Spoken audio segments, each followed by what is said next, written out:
Hello, ladies and gentlemen. Welcome back to Physics 30, Forces and Fields, Lesson 5, Coulombs Law Curve Straightening Lab. Now, in the first half, we very quickly went through this and we figured out a slope based on some data. Now, here, using the slope value,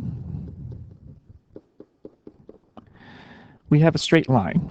From our graph, we have a straight line y equals mx plus b. Now, I want to point out b is approximately 0.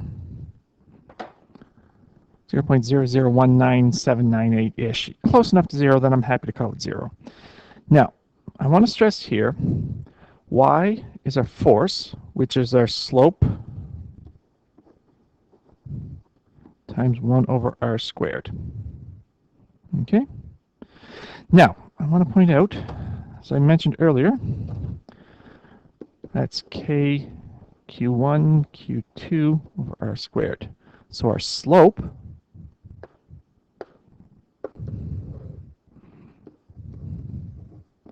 which is our A value, is k q1 q2.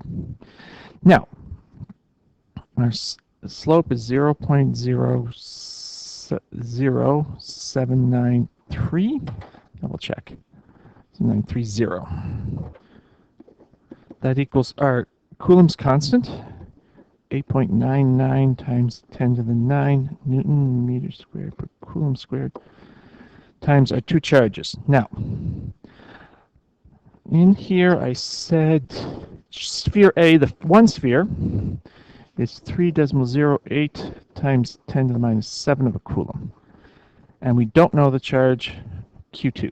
And that's a horrible Q. Come on. There we go. So solving for Q, when I rearrange this, divide both sides, I get Q2 is 2.86 times 10 to the negative 6 of a Coulomb, or Q is 2.9 microcoulombs. Okay? That's what I need you to be able to do. So you will get a question like this, I promise you, and I'm going to ask yourself for one of the Q's or K or something, but you have to be able to take the data and play with it. All right? Now, analysis. Continuing from the previous Coulombs Law lab.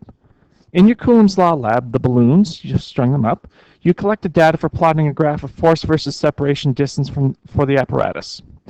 Using the graph from your lab and the line straightening techniques learned today, create a straight line graph of your data from the lab and determine the experimental value of the product of the charges for the experiment.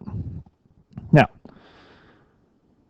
what I need you to do here is basically do what we just did, but use the data from your lab. All right, so sample calculation. From the lab, you've got R, and you've got, oh yes, you calculate the force electric. Okay, so what do you have to do? So take that and use your data. Okay, now, if you don't have good data, or your numbers suck, which happens, I'm going to give you some data you can use if you wish. But only after you try using your data, and if it doesn't work. Because, let's face it, you might not get a straight-ish line. And once again, I want to stress a straight-ish line.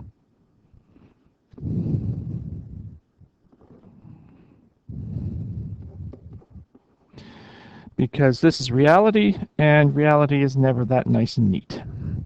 I don't have to explain to you about leaky diapers. Yeah. Well, I might have to. Yes, someday after education, career, starting a family, you'll find out that diapers leak. They're not supposed to, but they do. Exploding diapers. Anyway, now what you do here with this data is you manipulate it. Once again, only use this data if the data you've got from your lab doesn't work well. Okay, but make a note of that. Now, I'm going to stop here because I want you to do this on your own, and then we'll come back and compare answers, okay? Now, Now, I was going to say, obviously, if you're using your own data, we're going to get a different answer. But go do it, come back, and we'll compare techniques. All right? So go away, be gone with you. All right, welcome back. Now, here, with my numbers, 6.25, 11.1, 16, 25, 44, and 100. So this gives me my X, and this gives me my Y values. Now, plotting a graph. Oh, you poopy head. Plotting a graph, it's something you have to be able to do. Now, once again, I'm using my data. Should be getting something relatively similar to yours.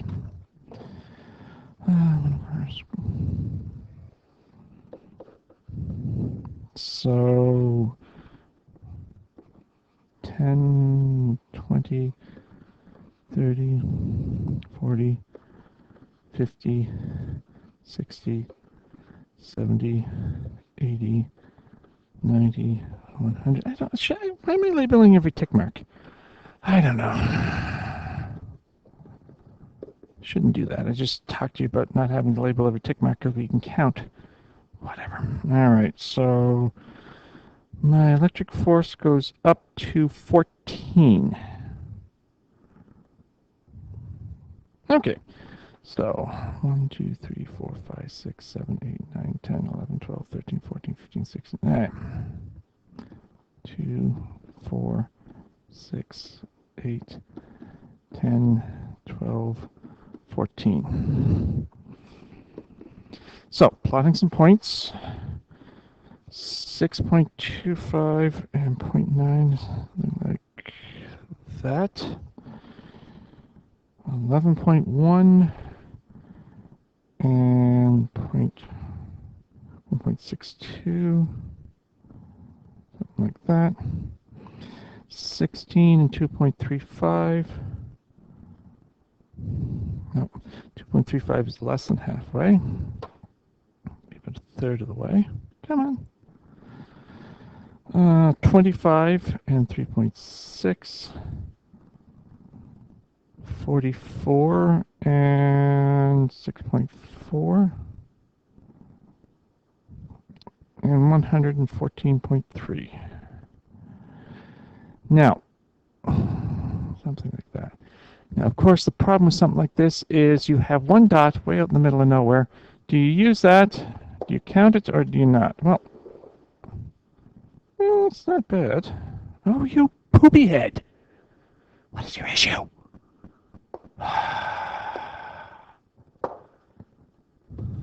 Just gonna love. They finally get MicroSquish working and then they update it and nothing works anymore. Oh, what is your issue? Computers, God help us all. Can't believe we pay money for this software. Alright, so crudely something like that. And that's pretty good. Search, let me see. So that would be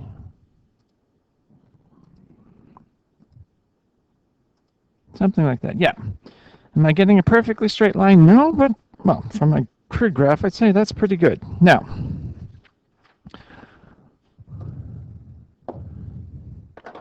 remember, you're supposed to be using your data. I'm just using mine to show you how it goes. Now, when I did this, my slope, you fudge nugget. Computers, God help us all. Now, I didn't do the slope from the graph. I did it on my graphing calculator, and I got 0.143. Now, what the heck does that mean? That means the rise over run. Now, remember what I asked you to find. Determine the experimental value for the product of the charges. So, in your lab, what was the charge? Now, since you had identical balloons rubbed the same amount, same number of times, you should have the same charges. So, here, B is approximately 0. So, force electric is k q1 q2 over r squared. Now, this means k q1 q2 equals my slope m. Now, two things. As I said, the two balloons are identical and rub the same number of times. The charge should be identical, so it should be q squared. So q squared, 0.143 divided by k.